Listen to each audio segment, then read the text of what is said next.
Car boobs. Welcome to a classic remake. Yes. And guys, just so you know, at redbubble.deamandahagen.com. No, redbubble.com/deamandahagen. This is a really unflattering image, but still, you can get Diamanda Hagen t-shirts. Did Diamanda Hagen make you? Zoom in on those tits. Did Diamanda Hagen make you gay? You can advertise the fact now. Are you gay? Is this because of her? Yes. How meta. I made myself gay. Woo! Technically. I suppose. Yes. So, we just saw The Conjuring 2. Yes, because apparently, I don't remember doing this, but apparently during Gods of Egypt, I was like, if Robyn was here, I'd go see The Conjuring 2, and then Robyn's like, sold! I should do this more often. I'm like, if Robyn was here, and then you would appear. It would be great. Yeah, I think the line was along the lines of, we were going to see The Conjuring, but I saw the first one with Robyn, and I wish Robyn were here to do that. And I was like, yes, I'll be there, and text you as soon as I saw the video. Oh, that's why you did it, like it was just randomly. Let's go see The Conjuring. I was like, okay. But, yeah.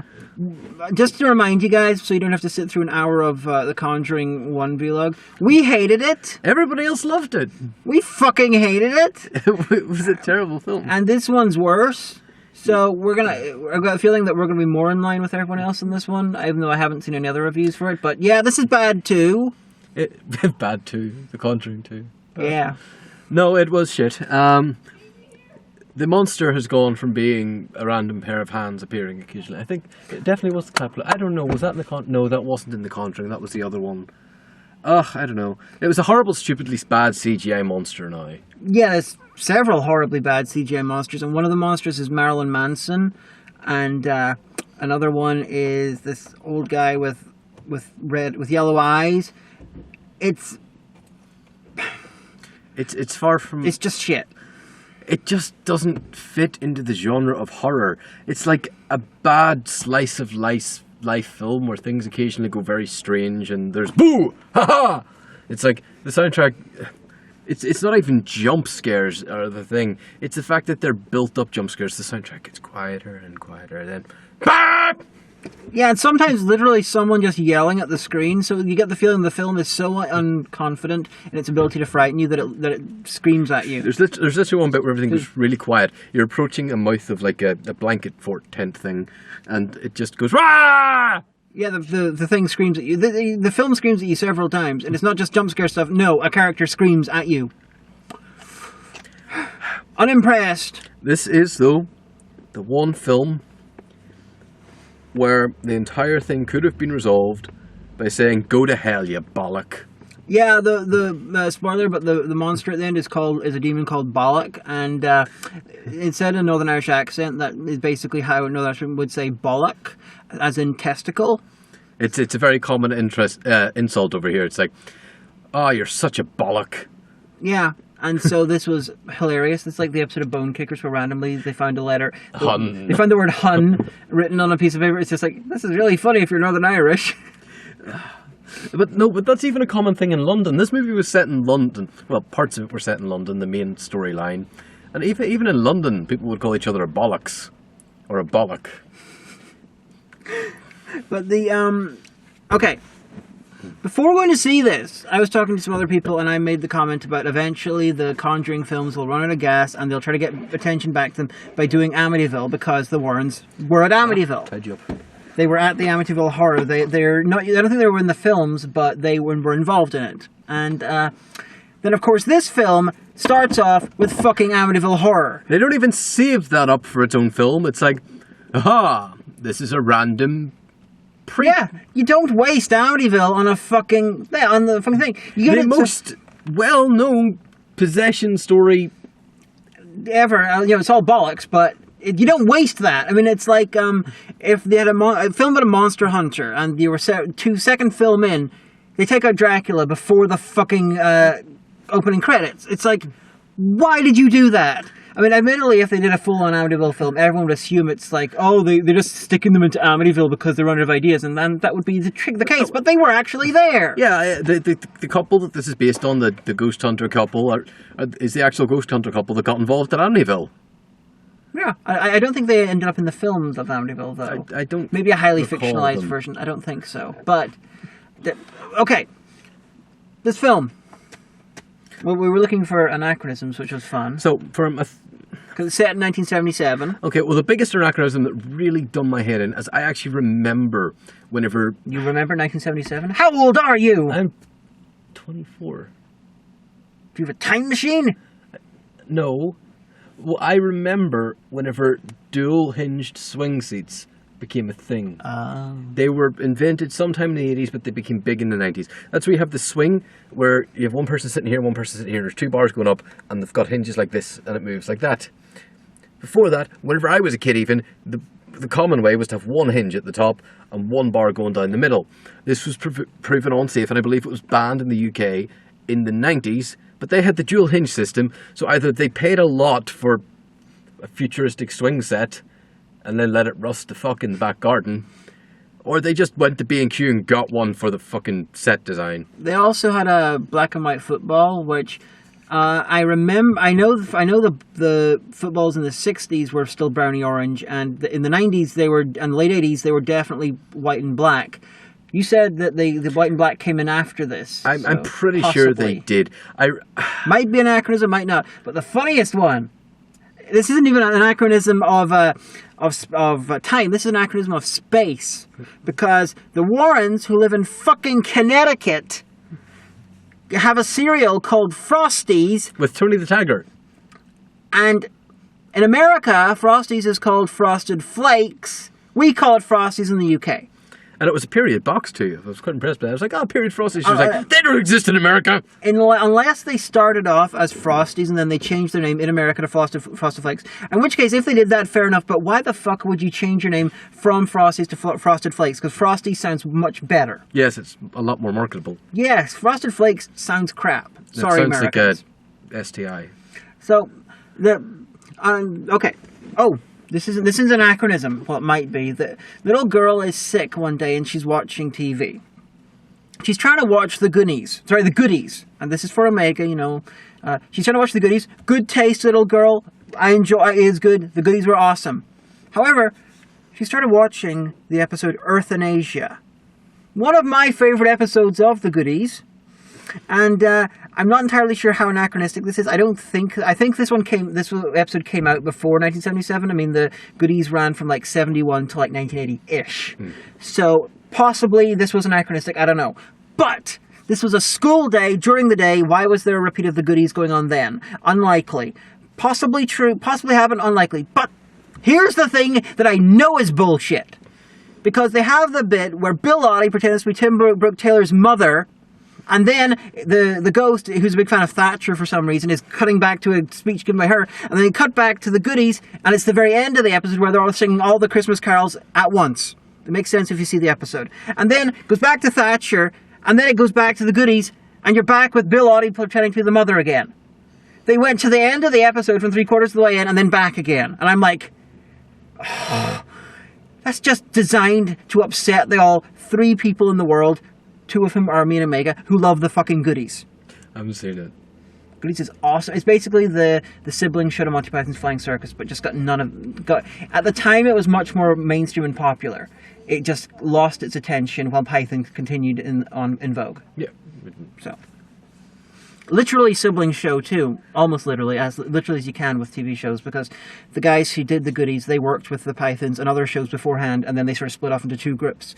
They were like, we work on these two shows, let's join together, and then they split off into two different groups and did Goodies and Monty Python. Okay, that's some random anachronisms that we noticed, because we noticed things like that. You don't play with the fucking Goodies! They've been through enough! I had torches in the fucking 90s. I'm young. You probably had torches in the 80s because you're older than me. And they had really fucking strong LED torches. They were very strong. I don't know if they're LED, but they were very bright. They were pure white light. They weren't yellow. They were very bright. Torches, through my entire childhood, whenever you turned on a torch, you got a big yellow spot, not white.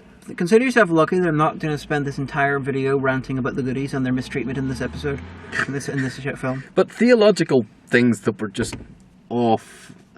Number one, the knowing a demon's name thing. Fair enough, that is a popular trope. It comes from witchcraft rather than from any religion that these guys are pretending to practice. Number two, they're like staunch Christians. In fairness, he is a Catholic, so comment nothing. I'm making a joke. I'm not being a dick. But the Bible explicitly states that to get rid of a demon, you command it to go away in the name of Jesus Christ. Admittedly, in reports of exorcism, it's never that easy. So either the Bible's wrong, or people are doing it wrong, or they're not fighting demons. Well, yeah. I'd say it's not. It's the third, most likely. Well, probably. But, you think that, we fight demons for a living and we're staunch Christians. I know. What Jesus told us to do. Let's try that. No. And they have arbitrary skepticism. This is like heaven is for real for having Christians who believe in random shit being arbitrarily skeptical whenever the story calls for it. So the monster is a kind of ghost, but it's an apparition that talks to people. And it's obsessed with the girl, which means it should be a poltergeist, but it can be seen, so it should be ghost. It moves stuff while invisible, which makes it a poltergeist. It sometimes possesses the girl and makes her do things, which makes it something else entirely. Yeah, so this is like some sort of poltergeist hybrid, and then there's a demon involved. At one point, they get proof. They have a video of the girl throwing shit about. Just before this, we see knives being stuck into a table that definitely wasn't being done on the girl, and the same camera shot would have got images of that, but they completely skip over that, but it's never mentioned that, these knives magically embedded themselves on the table. But they get images of the girl throwing shit around the house, and they're like, oh no, this is absolute proof that the girl who's been possessed multiple times by this creature is faking it. Yeah, and so, of course, the Catholic Church won't touch this because she's obviously faking it. Surely the Catholic Church would be more happy to believe in possession than ghosts. Not an expert in Catholicism, but the Catholic Church strikes me as the sort of ones who believe in possession more often than ghosts. The story of legions in both versions of the Bible. Well, they were dealing with the Catholics, so that's Yeah. why I'm like... fairly sure I've come across the trope that the Catholics are for exorcism. Yeah, but what I'm saying is that the story of... What film was that in again? There was a famous film where Catholics were exorcising something. Oh, Police Academy! You've lost me. You don't remember Police Academy? I Max von Sydow's like in the power of God, and then they exercise, Linda Blair. I was very drunk by the end of that marathon. Well, rewatch Police Academy, and then tell me what you think of the exorcism scene. Okay, I will. I'll try to remember that. I watched all 7 of them at once. Forgive me, but Then there's Police Academy 4, which was remade into Police Academy, into Police Academy the Beginning. Because Dominion Police Academy 4 wasn't quite as good. Well, it was awesome, but then they decided that crappy remake. That's just a fucking Exorcist joke. Now you're screwing my head. That wasn't quite as funny as I'd hoped. Iron Brew! I should probably just left it at the first one. Yeah, that was excellent. But anyway, no. The story of Legion, we call us Legion for we are many. We're from the Bible. Get out of person and go into the pigs. Yes. That is in the Catholic doctrine as well as any other Christian doctrine. Yeah, but we're talking about Catholics because they're Catholics. Yeah. So not the people over there, but the... possibly, we don't know. The warrant... Well, statistically likely given where we are. Yes. But, the Warrants. Yes. Well, one of them was Catholic, the other one's dead. One of them is Catholic, the other one's dead. Really bad taste, by the way. Yes! The end of this film... See, we're allowed to have bad taste because we're dicks. But the filmmakers, oh God. Yeah, we don't make multi-millions off these, believe it or not. I don't even know, do these cover the price of the tickets? No, almost never. This is a hobby. But the filmmakers bring up... I could cover it if I patronize this. Let me know if you think I should patronize these. Let me know if you think I should patronize you. I offer that for a fee. But anyway, the film is based on a story. I hesitate to say story, but it's a genuine story that was... The Enfield haunting, which I'm going to investigate after going back, because I know little bits about it, like I'd seen the pictures of the flying things and the guy with the mustache and everything. So the Enfield hauntings is a story that is from real life, whether or not it's a true story or not. How much... We don't know how much was added for the film and how much was added, by people at the time, because, ghosts. But demons. The old man, Bill, lived in a house, and he died of an aneurysm in a chair in the corner. And then at the end it brought up, such and such, the mother of this story, lived out the rest of her life in this house and then died in the same chair that Bill did in the same corner of an aneurysm. Ooh. And then a close-up of the chair as though indicating that she'd become a ghost too. And it's like, I really hope you gave the family, if this is true, I really hope you gave the remaining family a fuckload of money, because that is poor taste. Very poor taste. Also, Bill. Yeah, you kept saying Bill, and then I want someone to edit in like, "Nye." But even if that did happen, it's like you don't bring that up as a little ominous, sequel bait thing. No, the woman's dead. You leave it that she lived out the rest of her life in the house happily. You don't add on. She then died in the same chair. Why would you keep that chair for 40 fucking years? Yeah. That's at best, that's fucking inhuman. I mean, if you're making a joke about it, you got some sort of an excuse. Yeah. If you're trying to make it sequel bait as sort of like, this woman now is a ghost haunting the place, that's horrible. It's terrible. You're not even trying to be funny or fucked up. It's like just... Oh. This film also had the best... Movies are... I think there is a trend of trying to move away from the whole backmasking bullshit. Yellik Norat Nika. Don't play that backwards. It tells you a secret. But the whole backmasking... Something about Police Academy. No, it actually is something backwards, but I'll let that... Fair enough. I don't know what it is backwards, but it certainly will be something. I had to speak backwards for an episode of Hagen. In the So Torture Puke Chamber review, I did my lines backwards, and then redubbed it in with me speaking it forwards in order to do a little skit where everything was going backwards, but I was going forward. It's okay. It didn't come out quite as well as I'd hoped, but it's okay. It's slightly complicated. I used to do it. I used to have a tape recorder, and I used to try to learn how to... I should do it with video, though. I know, but I mean, whenever I was a kid, I used to sit and try to figure out how to say things backwards. I had to call in a minion, shoot them, die, and then say stuff to the camera, and I had to work out which way to do it to make it backwards to get the same effect and everything. It's quite complicated to do, and Avatar and Teddy were convinced it wouldn't work. It worked out okay, but it was really hard. There is no backmasking in this film. Yes. Instead, the ghost says two separate things at completely different times when it's possessing the child. One of them's like, "It, let, away, me," and the other time it's, "Won't, go, me." Yeah, so then they're in a fucking train, they escape, and they're on the train, they're going home, they're like, she's a fake, let's go on the train. And then Warren decides to be all like, we're going to play these two tapes at the same time. And no, the tapes magically fall out of the bag and cross over on the floor. Come like an X or a cross. Ooh! And then they put them there and they play them at the same time, because these two messages happen at the exact same moments on their respective tapes. Which is right at the start, after about a good 10 minutes of recording. Yeah, and that was, one of them was being recorded by him. I think another one was being recorded by that Jermaine Claymont-looking motherfucker with the beard. Yeah, the guy with the boom mic. Yeah. And if you don't know who Jermaine Claymont is, he's awesome. Just saying. But, so then we have the message going, "It won't let me leave." And they work out, oh my god, the ghost is being held hostage by the demon. And this demon, this demon was haunting the fucking woman. And the Amityville. Yeah, the family are not actually the targets. The family is the Warrens. Okay, the film starts off with Amityville, and they're like, "Oh, the nuns behind Amityville."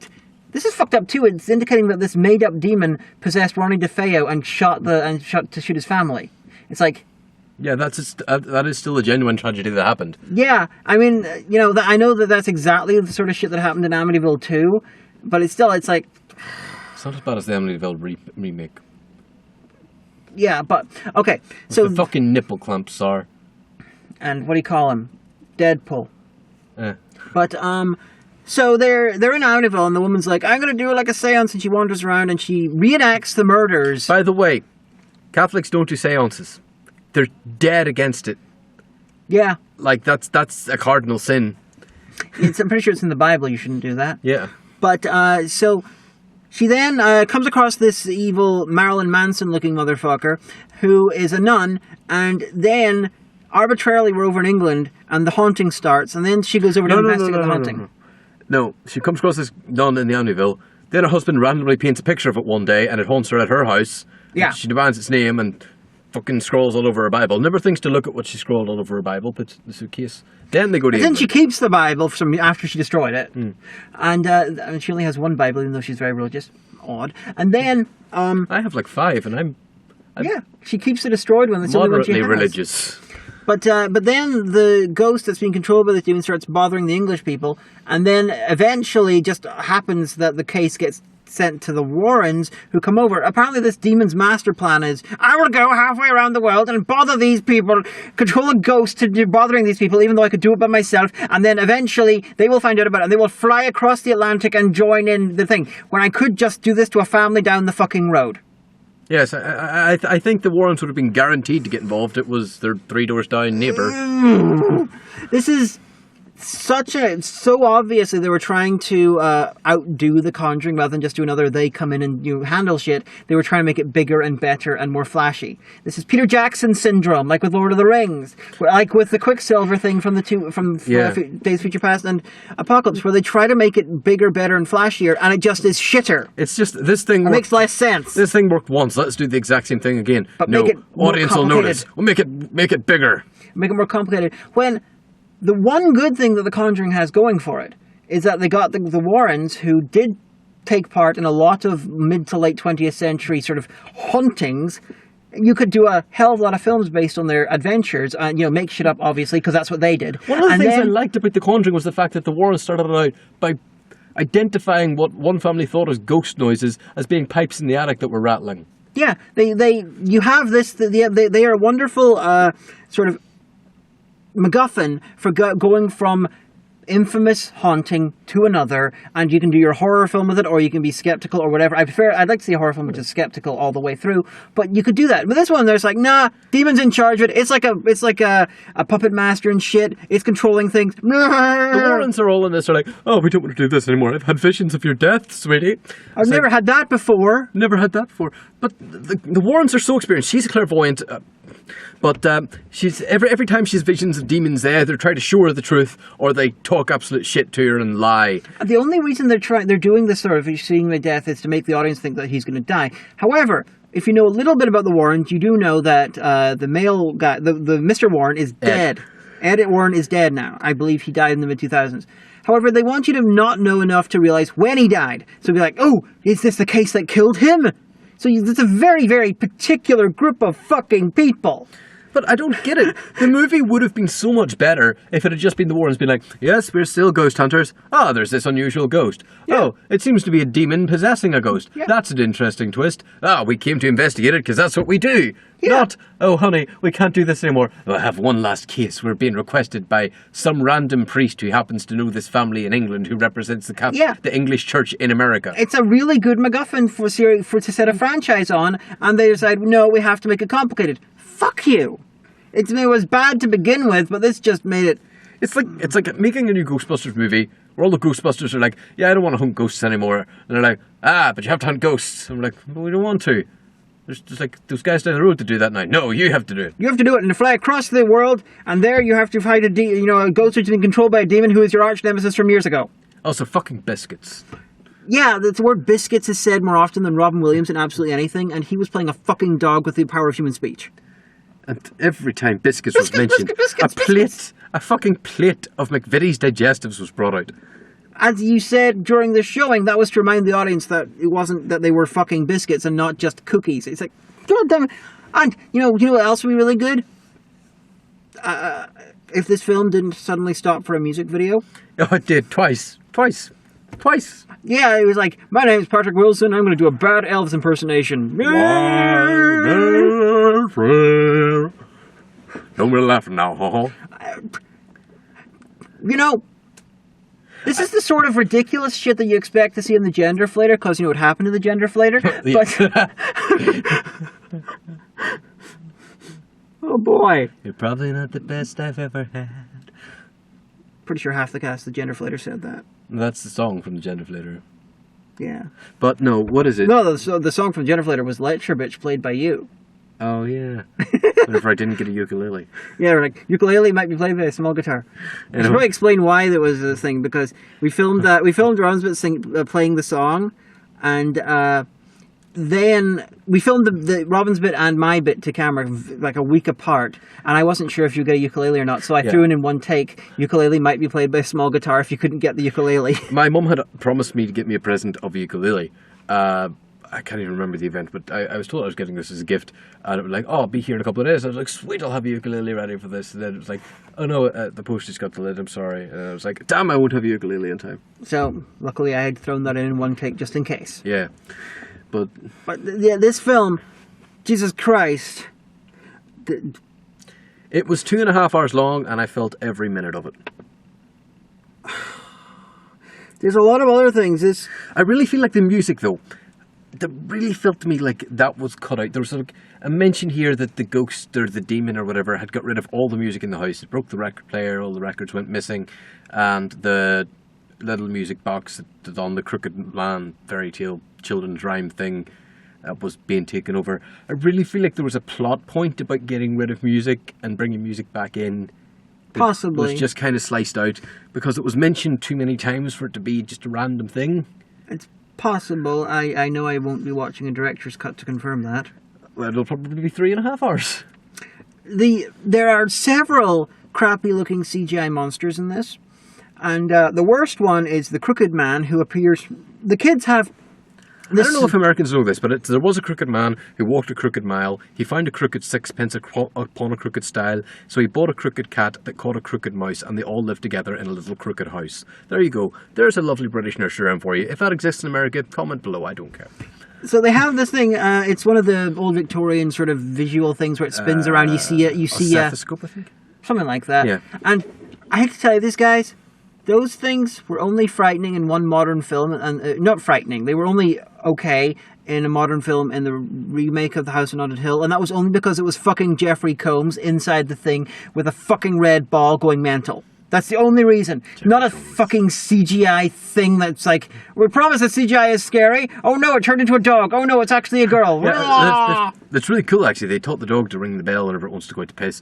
But a dog's ringing the bell, and this like wee kid with thunder is like, Baron, I'm American all of a sudden. I'm normally English, but Baron, what is up? And then the dog, like, CGI transforms into this big, like... Who then turns out to be his sister? Yeah. What happened to the dog? Did we see the dog after that? Yes, we do. Okay. Right at the end, it's beside the ambulance. Okay, so the dog's not being turned into her. But the whole film... Oh, it's like Ghostbusters. It really has the taste, the whole film really has the taste of the American story of the World Wars II. It's like, then the Americans came in and fixed everything. Yeah, when you had like the English guys like, I'm the only one that believes them. I got a mustache. Have you ever heard of the Church of England? Do they do exorcisms? Yes, Protestants do exorcisms. With cucumber sandwiches? Well, yes. Okay. Well, see, what I'd heard about the COE was that you don't actually need to believe in God. It's just, sort of encouraged a bit. Yes, it is. But they can still do exorcisms. Okay.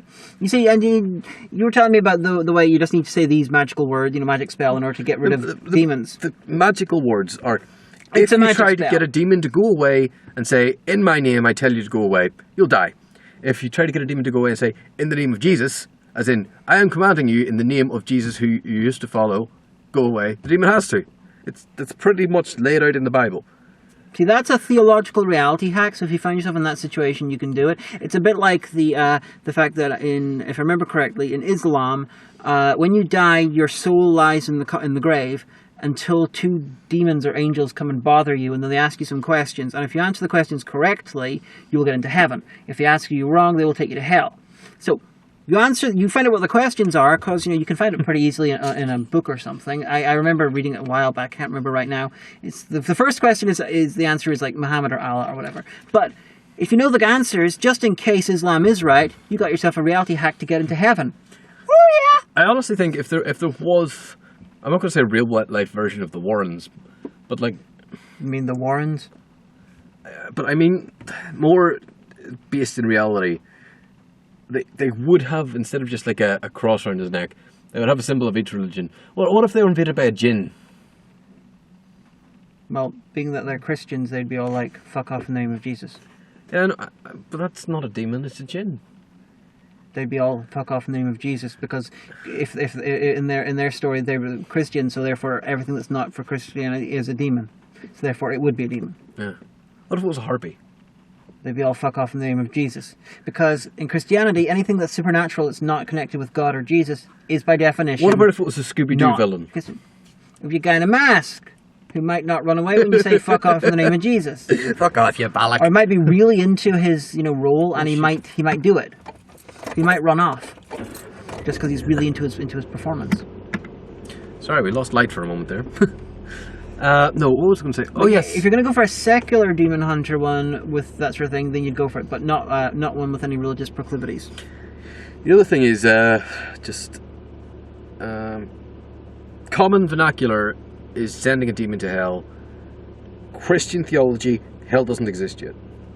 Demons aren't there. Demons are on earth. They're on earth or they are under the altar, which is what the Catholics call purgatory. Just something that bothers me. Okay. The pit of hell opens up at the end of the world. So Police Academy was wrong then? Probably. Okay. But you can't send anybody to hell because it doesn't exist yet. It opens up at the end of the world. It's a pit of fire and sulphur that you're thrown into along with Satan and all his cronies. Satan is not the king of hell. Satan's one of the prisoners. Just another thing that bothers me. Well, yeah, I remember read Dante's Inferno. He's like cut up to his waist in ice, and he's creating the ice with his giant wings and everything. Apparently, Dante was sure that hell already existed. By the way, he's like, I'm chewing on Cassius, Brutus, and Judas. Blah, blah, blah, blah. I don't know. I've read the Torah, I've read the Menorah, I've read the Old Testament, I've read the New Testament, I've read the Catholic New Testament, I've read the Bhagavad Gita. I've read. What about the Ramayana? I haven't read the Ramayana. Or the Kitabi-Akdas? I have read the works of the teachings of the Baha'i Church as well, actually. It's not a church. Or at least, I've read the little book that your brother gave me. The Hidden Words? Yes, that's it. Okay, well, that's the Baha'i big book is the Kitabi-Akdas. I haven't read the big one, but I've read the Quran. I like to think I'm pretty well read in this kind of things, and my interpretation of it is what I follow. What about the Kitabi-Igan? I haven't read that. I've read the Bushido Code. Does that count? No, it's not a religion. It's nearly a religion. A philosophy, way of life type thing, but not technically a religion. What's the Raelian Bible? I forget the name. I don't even know. You know? I focus on the Judeo-Christian shit. Why? It's boring. Because it's the big one. Really? The chances of me running into somebody who is a Jewish, a Christian, or a Muslim are a lot higher where I live and where I hang out. Do you know many Jewish? Yes. Actually, quite a few. No. Hello, you are Jewish. It's like, as in Jewish. You said, you're running into Jewish. This is the internet. Well, this is the internet. They're looking at it right now. But you can't disagree with me by correcting my grammar. Oh, we gotta think of more things about this film that was crap, because a lot of it was crap. This big fat guy got a fire axe and spent half an hour breaking down a thin wooden door in a wet fucking country that's really not well defended. It's rotten as fuck. Yeah. The basement behind it's flooded. By the way, in case you don't know, basements not that common in the UK. Yeah. And if they're filled with 3 feet of water, the house should have fallen down. The house would have either fallen down or the council would have definitely moved you somewhere else. Although the photos at the end of the thing indicated that there was a basement, although that could have been their location and being like, yeah, this is the real place. Is it the real place? I do not know. But they seem to be indicating that it was. Yes, there quite possibly was a basement, but they're not that common, just in case you didn't know. Education. But the weird thing about the house, the inside looked very 1920s-ish. The outside looked post-World War II house. And it looked way too old to be as old as it was. It looked like it was built after World War II, so about 30 years old. It looked way older on the outside. It looked like, ironically, it looked like a house built then, but as it looks now. Because it's had 50 years of weather rather than 30, or 70 years of weather rather than 30. But at the same time, the real photos did indicate it was a similar style of decor, but I get the feeling that those photos were taken after the whole demon thing. So they were the house looked like shit from the start. The whole place needed to clean with a brush. I mean, I get it, they were trying to say the girl was dirt poor, which she was, but there's dirt poor, then there's I can't be arsed cleaning up. There was fucking black. This happened in the Conjuring 1 as well. There was black mold growing out of everything. I get it, it's creepy and shit, but normal people will not live in a house that they're expected to stay in long term with black mold growing out of the walls that they don't try to clean off at least once. I mean, the chimney place, it just needed a good wipe, and we're showing at least 6 months of their lives, and it just never gets a good scrub. Yeah, although they showed a picture which looked fairly accurate. Again, but it might have been the set. But we should wrap up. Don't say it, it's shit. Yeah, don't encourage them anymore. We've done enough for everyone else. Yeah. We were right. Always right about the films. Yeah, well, empathic. I think that opinions is what we give, and you can never say an opinion is 100% wrong if you're saying I can. I did not like Because this I'm being film. arrogant at this moment and being silly. Okay. Yeah. So a triumphant return to our usual old style thing of superhero movies and horror. Although Robyn's going to fuck off again, no doubt. I live 70 miles away. It's not my fault. It's not their fault. It's not their fault. Stop blaming us for you They're the deciding to lovelies. live away. I'm moving closer soon. Okay, well you haven't Maybe yet. like 30 miles then. You can come and see things in my cinema. You have to drive me. I don't have a car. Nicola can drive you. Or Amanda can drive you. If she does her test. We'll see you guys later. Bye.